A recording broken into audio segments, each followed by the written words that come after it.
Mes chers amis, dans la commune alsacienne d'Athènes, une décision fidèle à l'esprit Start-up Nation vient d'être prise par la communauté de communes. La création d'une zone d'activité de 54 hectares qui sera construite en partie sur des terres agricoles. 6 agriculteurs perdraient des terres qu'ils exploitent aujourd'hui, jusqu'à un quart de leur surface actuelle. Alors que les promoteurs de ce projet pourraient réutiliser des friches industrielles, ils préfèrent continuer à saccager le territoire. Ils promettent des emplois en contrepartie, mais ce seront des emplois mal payés et occupés par des gens venus d'ailleurs.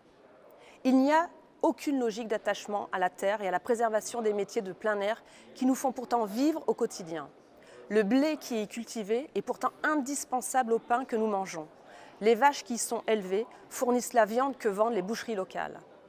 Ces décisions qui privilégient la bétonisation de nos territoires vont à l'encontre de notre volonté de préserver les circuits courts, élément essentiel de notre politique de localisme, produire local pour consommer local.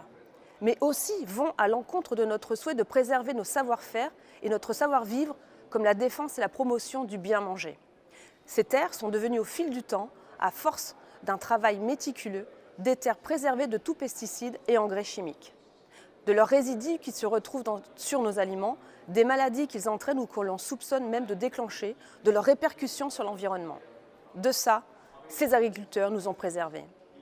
Les agriculteurs qui ont aussi besoin de l'appui des consommateurs car les sols sont une richesse collective. Nous devons les aider par des campagnes de promotion pour mettre en avant ces produits solidaires issus des efforts des producteurs pour redonner vie au sol.